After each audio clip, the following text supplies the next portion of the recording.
I couldn't believe I was unwrapping my divorce like it was some holiday scene from a sitcom. There I was, Bella Langden, 36, audit director at a fancy financial firm in Denver, watching my husband, Carter, unwrap a gift that ironically held his entire double life. He grinned at me like a clueless husband straight out of a TV show, a shopping bag in hand. "Got you something special this year," he said, as if we were still in love instead of stuck in this bizarre charade. As he pulled out a wrinkled, basic grey scarf, the faint scent of stale department store air freshener wafted towards me. "It's lovely," I forced out, turning it in my hands like a detective examining evidence, all while feeling a simmering rage bubbling beneath the surface. Meanwhile, Carter preened like a peacock, thinking he was the thoughtful husband of the year, claiming I needed it for my morning walks. I nodded slowly, setting the scarf aside, plotting my own unwrapping.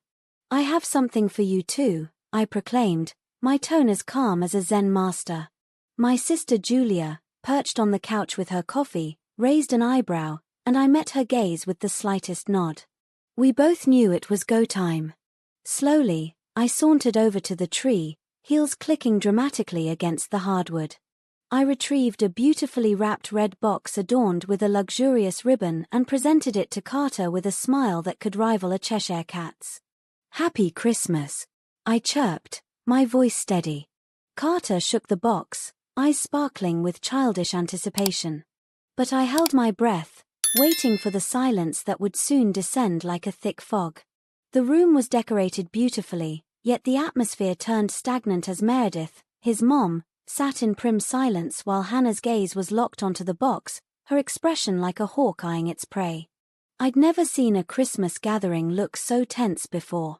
When Carter finally unveiled the contents, I reveled in his confusion as he pulled out the first folder, bank statements. "What the hell is this?" he stammered, a flood of pink creeping up his neck. I didn't answer. Instead, I coaxed him to keep going. Documents unfolded, revealing yellow-highlighted credit card charges for lavish outings, evidence of his betrayal like Easter eggs hidden in the grass. Julia sipped her coffee, murmuring, "This is better than Netflix," and I stifled a laugh, heart racing with anticipation. As Carter's expression morphed from smugness to sheer panic, his hands trembled while he sorted through printouts of his emails. My name, her name, corporate headers leading to stunning revelations. The tension escalated as he shouted, "What is this?" His voice pitching an octave higher while I tilted my head, sipping tea like it was an afternoon delight. "It's everything you thought I didn't know," I replied, my voice dripping with honeyed malice. Carter tried to defend himself, but I was having none of it. One palm raised, I declared, "You don't get to explain. We're not even at the good part." He erupted, sending the box careening to the ground. Papers fluttered like lost leaves in a storm. I stood my ground, watching as he squirmed under the weight of his deceit, my pulse quickening. "Why now?" he snapped. My response was unwavering because I wanted witnesses for the grand unveiling of his sordid second life, built on our hard-earned money, while I spent my days buried in audits, oblivious to the lies creeping up around me. Meredith's gasp echoed through the room as the papers danced across the floor, signaling the beginning of our little audit saga. Hannah muttered under her breath, and it sounded suspiciously like a prayer for patience. Carter, sensing the shift in the air, approached me with the intensity of a lion deciding whether to pounce. I smirked back, arms crossed defiantly. I wasn't insane, just methodically piecing together the mess he'd so carelessly left behind. It started with a crumpled receipt, of all things a seemingly mundane slip of thermal paper hiding a shocking truth. Stuck between a grocery coupon and a gift card, it detailed a $1,270 transaction from Aaron & Company. Jewelry store. My heart raced as I confronted him, leaning coolly against the kitchen island. His nonchalant dismissal stung like a slap. "Oh, just a bauble for a client." Right. And I was the tooth fairy. Curiosity piqued, I decided to go digging. The next morning, I called Aaron & Company. Like a seasoned undercover agent, unearthing the truth about his client gift. The chirpy employee revealed a diamond pendant purchased by a tall blonde wearing a tan blazer. My smile became a mask as I hung up, fists slowly curling with a mix of anger and determination. The pieces of this puzzle were starting to fit together, and my gut was screaming that I was on to something big. As Carter stumbled through the door that evening, I was the picture of innocence, handing him a cold beer. His excuses flowed fast, claiming traffic had been brutal on I-25. But I had the upper hand. I'd casually mentioned running an audit on our joint expenses, eyes narrowing in on his reaction. He laughed too quickly, a telltale sign, and I realized he was standing on shaky ground, trying to anchor himself with flimsy excuses. For the next 4 days, I transformed into the audit queen, poring over credit statements like they were scandalous novels. Julia joined me, flipping through receipts, her incredulous commentary adding spice to the mundane. A Nordstrom bill screamed of women's clothing, and my suspicions exploded.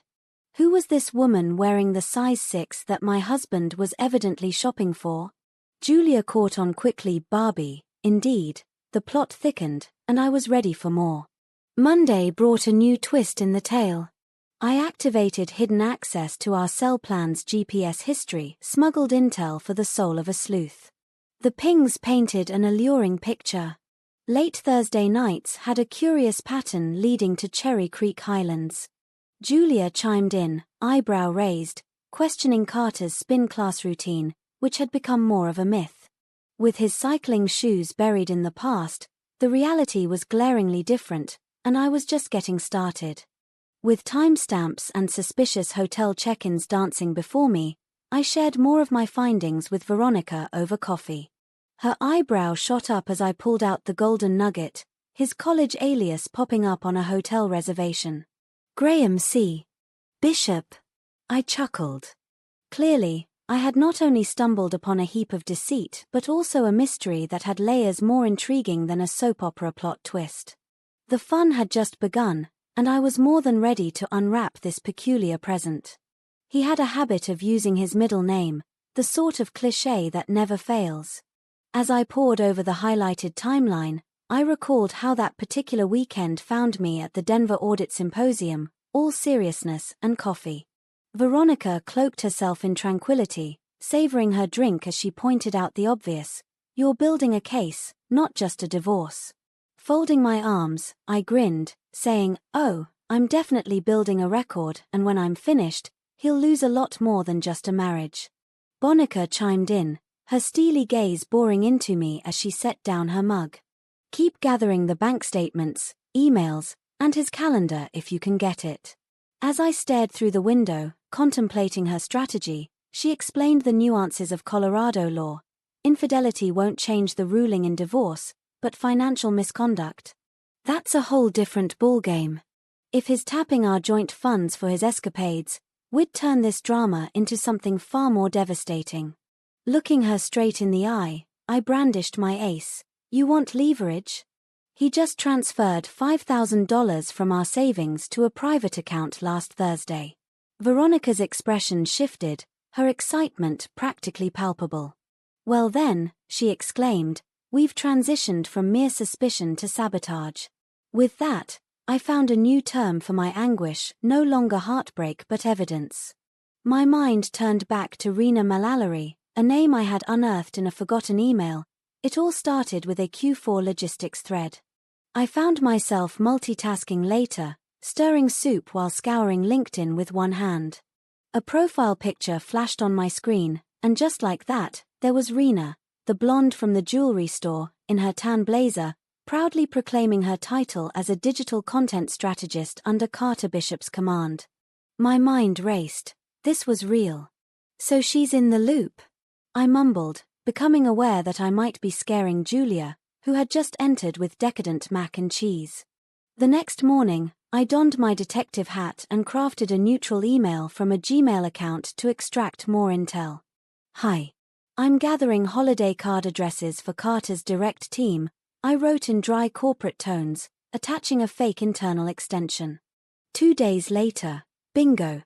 A cheerful HR coordinator replied with a pristine Excel sheet, listing everyone reporting to Carter, including Rena, no accidents or relational context marked.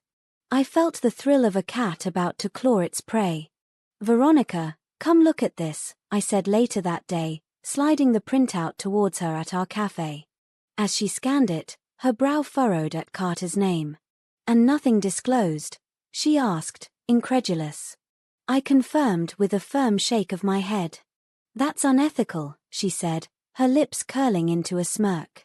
Our conversation quickly morphed into an enthusiasm for revenge as she reassured me that the code of conduct could take him down. My mind buzzed with ideas. But will the company actually care? I queried. Her response was swift and decisive. They'll fire him. Not for cheating or spending but for liability. I could almost taste the victory just waiting to be served. With a hint of devilish glee, Veronica suggested remaining under the radar until December 6th, then delivering the whole report to HR as if we were gifting them a pinata of delightful chaos. I couldn't help but chuckle. Oh yes, a Christmas surprise they'd never forget. As night fell, I couldn't help but observe Carter at the sink, rinsing his dishes while casually discussing some staffing drama in operations. It was like he was floating on clouds, oblivious to the chaos underneath. He topped up his glass of Cabernet, threw me a glance, and asked, "You've been quiet lately. Everything okay?" I smiled weakly, focused on my year-end reconciliations, to which he lifted his glass like we were old pals toasting to mediocrity. Honestly, he thought he ran the show, blissfully unaware of the meeting of work and play he'd tangled himself in. The next morning, fueled by ambition, I logged into our shared printer account and made a bold move. I unearthed the ethics policy from Finlight's employee manual and marked Section 6, the part about supervisor-subordinate relationships. Must be disclosed to HR ASAP, it screamed in neon pink. I tucked that document into a red folder that already housed damning emails and GPS pings, contemplating how he'd evaded scrutiny simply because I was too entrenched in my own world. Hand resting on the folder, I whispered into the quiet, "You were never careful. Just lucky." By Thursday, the timeline was as clear as day. Their first dinner? April 19th. Hair's start date? March. Spending went bonkers in June, and hotel bookings promptly followed in July. The conference in Vancouver? Pure fiction. He'd been sliding off to Aspen with her instead. I double-checked his card charges and even called the resort about a forgotten laptop in the name of Graham Bishop. "Yes, sir, Suite 314, the concierge said politely. My smile was a mixture of satisfaction and slight malice. "Thanks, but that won't be necessary," I replied, already plotting my next move. That evening, I sent Veronica an updated evidence log under the subject line corporate misconduct. In no time, she fired back, "This just became not just a divorce, but a career autopsy." My fingers danced over the keyboard as I replied, "Good. I plan to make it a closed casket funeral." Oh, the audacity. Meanwhile, the kitchen filled with the scrumptious aroma of cinnamon rolls and rosemary ham, but the air was thick with unspoken tension, far more potent than the cinnamon. Decked out in a navy sweater and my mother's pearl earrings, I aimed for unassuming chic, murmuring to Julia about keeping the camera angled low during dinner.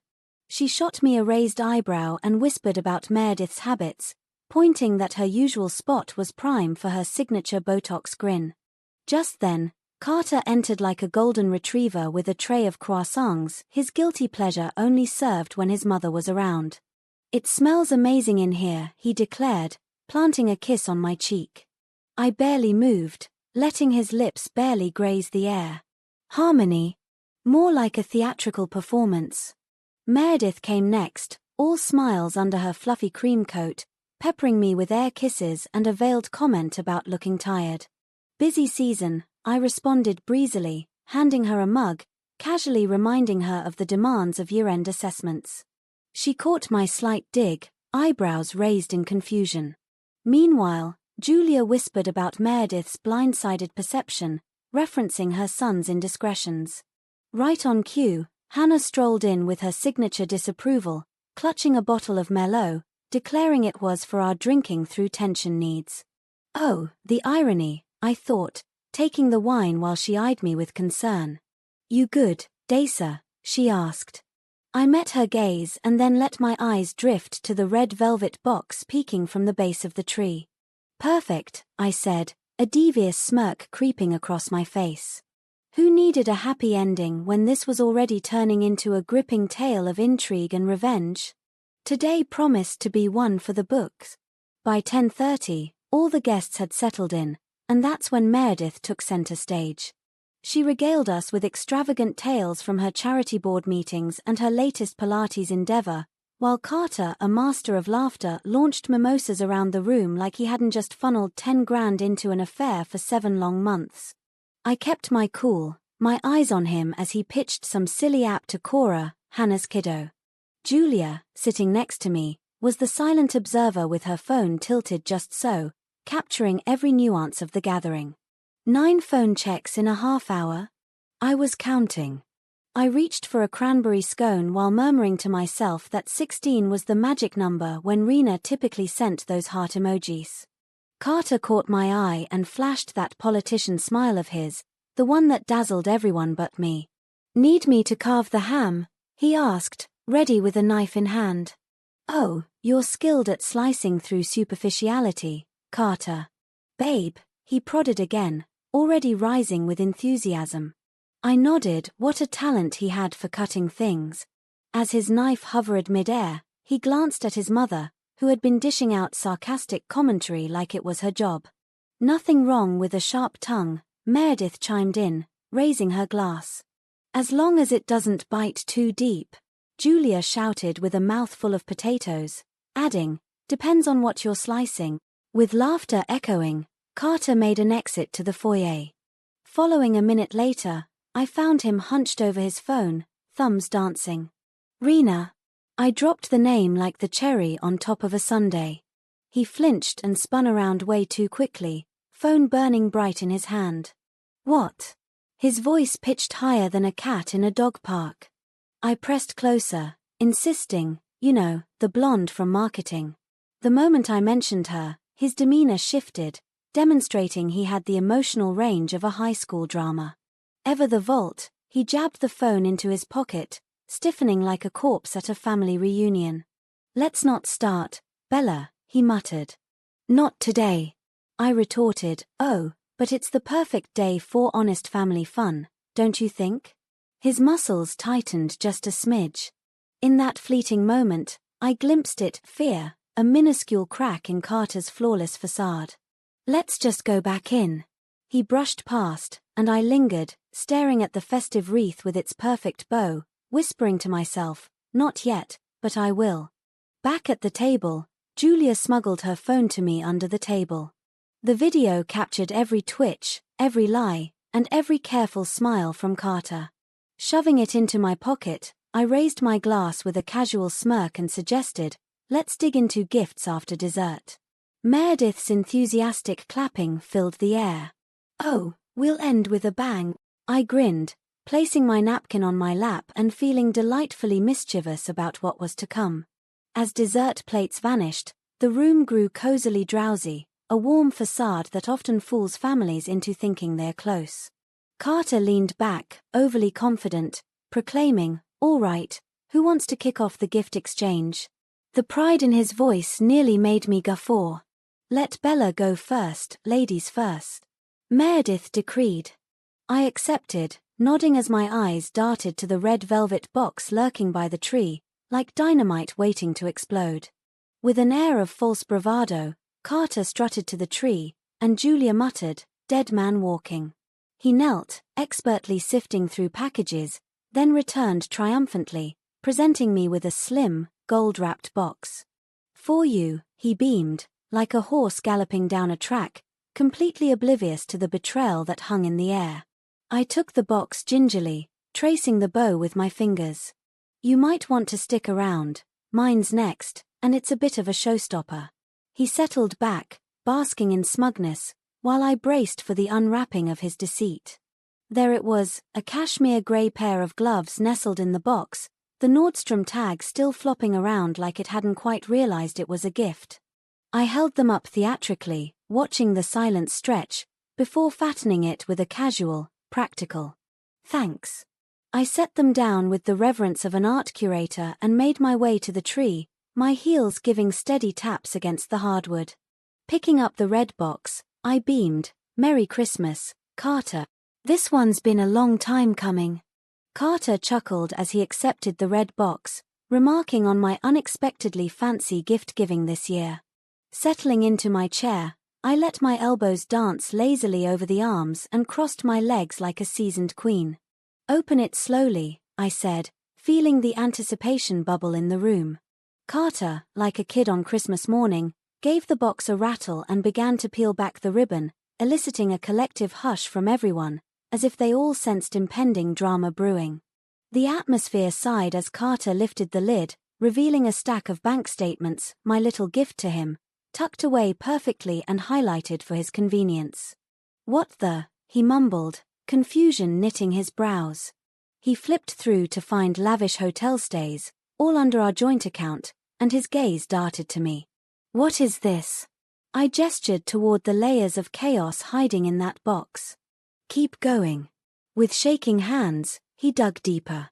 Emails popped out next, his own heart emoji-laden messages to Rena, chilling everyone in the room into silence. At that moment, Hannah shifted uncomfortably, while Meredith leaned forward, eyes narrowing. "Carter, what is that?" she pressed, the room heavy with suspense. His pallor intensified as he flipped through the documents, realizing I had collected evidence like a modern-day Sherlock. "Bella, what the hell is this?" His shock was almost amusing. I leaned in, determined to deliver. "A summary of the last 8 months, Carter. All that secret fun on my dime while I thought we were building a future." Julia, ever the assertive one, couldn't resist interjecting with chilling mirth, "You should have deleted your iCloud. News flash, location tracking doesn't lie." Meredith went pale, her wine glass forgotten in her grip. "Wait, what?" "You've been having an affair," she gasped, and I relished the moment as he looked back and forth like a deer caught in headlights, scrambling for an escape. "It's not what it seems," he stammered. I shot back with ice in my veins. "Context matters, Carter. Because while you were off wooing her, I was working my fingers to the bone." As if flipping a switch, Hannah scoffed, her contempt palpable. "Jesus, Carter, you're pathetic." He had been thrown into the spotlight, a hapless villain of his own making, and Meredith could only sit in shock. In my hand, the finite ethics policy gleamed like the Holy Grail. "Failure to disclose workplace relationships can result in termination," I read aloud, grinning at the horror dawning on everyone's faces. Carter stood abruptly, desperate to escape, but all he could muster was a feeble, "We can talk about this later." "Oh, no, we're having this chat right here," I said, rising to meet him like a lioness ready for the hunt. "You have until January 3rd to pack your things out of my house." He was disoriented, his mouth twisted in horror as Meredith gasped, "Is this really happening?" My gaze remained solely on Carter, who was now trapped in a web of lies and my well-prepared revenge. "I've retained legal counsel." "You'll hear from them," I said, watching him flounder under the weight of his own choices. Carter's hands raised in a half-hearted plea, "Please, we can fix this." But I took a calculated step back, my presence calm and unyielding. "You're not my problem to fix anymore. You're a case closed, buddy." Julia, still documenting the chaos with her phone, whispered, "Best Christmas ever," prompting soft laughter from Hannah. Meredith remained aghast, hands frozen in her lap, while Carter stood amidst the wreckage of his deceit, that red velvet box finally revealing the bitter truth that had unfolded like a poorly written script. By January 2nd, Carter had officially made himself at home in a swanky short-term rental in Englewood, a glass and steel box that screamed luxury, at least until you noticed the folding chairs sprinkled around the living room like an afterthought. I spotted him on January 3rd, just before crunch time, through the upstairs window, as he awkwardly stuffed his golf clubs, a garment bag, and a curious box labeled Home Office into the back of his sleek Audi. The man didn't bother to knock or say goodbye, The door knew how to slam shut like the final curtain call of a tragic play, leaving a hollow echo in its wake. 2 weeks later, HR at Finlight sent a delightful little update that bounced into my inbox with Veronica hastily forwarding it, the subject line simply reading boom. Apparently, Carter had miscalculated the ethics of his escapades, as the investigation uncovered a romantic entanglement with a direct report and some creative accounting on expense claims. It concluded in classic HR flavor, terminated immediately, no severance, and definitely no glowing references, just an insipid memo that acknowledged his 5-year stint and kindly wished him luck. I had to read it 3 times, pouring myself a generous glass of Pinot to toast the newfound silence that filled the room. The very next Monday, Rena decided to hop off the Finlight train, sending a resignation note that made everyone's heads turn. Julia sent over a screenshot of Rena's LinkedIn profile, now branding herself a digital strategist in search of new opportunities. Her cheeky caption read, "Guess she's not feeling very strategic anymore."